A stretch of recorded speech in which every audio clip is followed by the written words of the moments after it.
जहिया सभेली मन मनारे विषय कथी सम्हारे काने तोरा फोरे डाढ़े विषय रखुनै चुलेली पहुँचोवेली सकल शरीर हिम गेल बिनी रूप कहूँ विषयती अंतरतर लागल मोती जेई बिनी सुने चिता चक्रा अंजल बाढ़ो गीता पुरिया पावे सकल शरीरी बंधा नारी पावे पिता तकर पुरुष के लक्ष्य कोई बेगला हंस चली विषय रे समझुक्त तो देखी पाँचों वही पाँचों दुरंतर घुरनो सरकार हमनी दियाल मधात रजक बेटी जुगे कुमार की बहन और कौर श्रीनाथ को भेड़ लहार पट्टर बुरसी दिए कौन फिर कली लीमान मरीज को मन का धेर धरर कसु दईसन भाग लीली सन सोहाग पर नहीं चूक गोरा दे हार लिया भार लिया बेटिया सोहाग लिया जैसे बातें गोरा दे सोहाग भाग विजत दईसन भाग लीली सन सोहाग पर नहीं चूक गोरा दे गौन वेर मान वेर सोहाग वेर सुमेर वेर अघापन जगत तूफान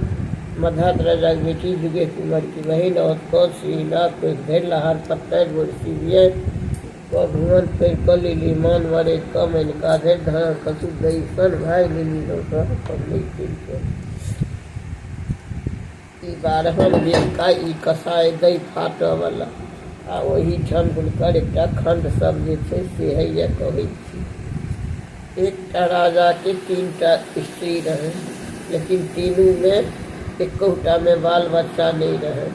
कतेक अथी भेला सँ एकटा छोटकी घरवाली जे रहन ओ गर्भवती भेलखिन।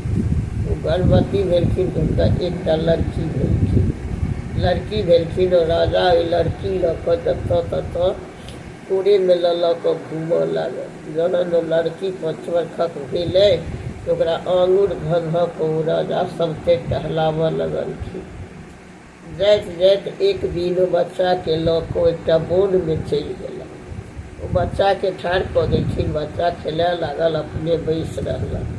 ओहिठाम एकटा ऋषि तरहारा खोलि कऽ तर में बैसल रहे आ आँखि ओकर दुनू उघार रहे। ओ बच्चा खेलैत खेलैत जे देखलकै से जे चकमक आँखि करे से की केलकै काठी लऽ कऽ ओकरा खोधऽ लगलै। खोधऽ जे लगलै खोधैत खोधैत ओकरा काठी में खून लागि गेलै। खून जे लागि गेलै तऽ दौड़ कऽ बापके देखबऽ अयलै जे बाबा अथी पापा देखियौ जे की भऽ गेलैए। ओ जहन देखलखिन तऽ कहलखिन ई तऽ मनुखक खून छै। ओ ओहिठाम तरहारा लग गेला। तरहारा लग गेला तऽ ओ ऋषि जे रहए से कनैत रहए। कहलखिन जे की भेल हमरा कहू। आ तऽ की हैत हमरा जे ई आँखि फोड़ि देलक से हमर कोन उपाय हैत। कहलखिन हमरा जे कहब तऽ नहीं हमर सेवा करो आ नहीं तो हम श्राप दऽ देब। ओ गाम पर गेला स्त्री सबके पूछलखिन।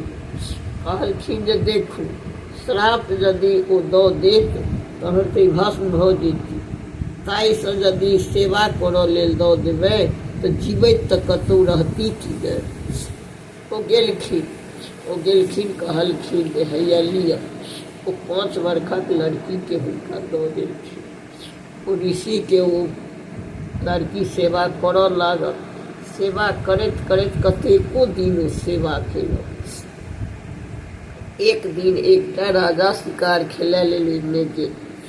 ओ देखलकै ओकरा पाप मोन में ठहरि गेलै जे एतेकटा एहन सुंदरी लड़की जे अइ से एकरा यदि मुनि के संग में जे छै से हमरे संगे जे रहितै तऽ बड़ बढ़िआँ। ओकरा कहलखिन है ओहि बुढ़बा संगे जे छै एकर सेवा करैत घुमूत फेंकैत हमरा संगे चलू। कहलखिन जे नहीं हमरा पिताजी के आज्ञा अइ हम हिनका छोड़ि कऽ नहीं जेबै। ओ नहीं गेल। किछु दिनक बाद ओ की केलक ओकरा आत्मा रहे लड़की पर।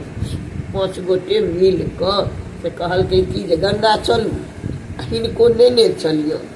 हिनको लऽ कऽ हुनको लऽ कऽ ओ गंगा विदा भेल। गंगा कहलखिन बेस। गंगा में जे गेला तऽ गंगा में कहलखिन जे देखू ई तऽ सोचले जे हिनका गंगा में करा भसिया देबै हम ई लड़की लऽ कऽ रहऽ लागल। बस लड़की लऽ कऽ जे डुबकी मारलनि तऽ जेहने ई 4 5 रहै तेहने ओ कोढ़ी एक कही रंग भऽ गेलै। कहलखिन हैया लिअ आब अहाँके कोन अपन अथी छथि तिनका अहाँ ओ गमैत गमैत ओ की केलक हुनके हाथ पकड़ि लेलक। जहाँ पकड़ि लेलक बस सब एहने मुँह कऽ कऽ सब एला गाम पर एली। ओ जहन अयली ओहि अथी लग भीड़ लग तो ओहि भीड़ लग कोठा सोफा ततेक सुन्दर भऽ गेलन। तहन दुनू गोटे रहऽ लगली। पिताजी के समाद गेलन। पिताजी एलखिन। पिताजी के मोन भेलन राजा के कि जे हमर बेटी ओकरा कोढ़ीबा के मारि पीट कऽ भगा देलकै, भरि सब मारि देलकै आ अपने दोसर कऽ लेलक।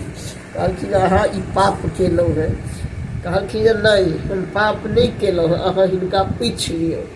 हुनका पूछऽ लगलखिन। कहलखिन जे नहीं ई सुकन्या नामक लड़की अइ, हमरा ई कोनो अनसरह नहीं केलहुँ। एना एना लऽ कऽ एकरे धर्मसँ हम से निर्मल शरीर हमरा भऽ गेल, जहिना छल तहिना। दुनू गोटे बेटी जमाय भेलन, वएह राजा सब भेला। अजुका ई कथा चुटकुला अहिना।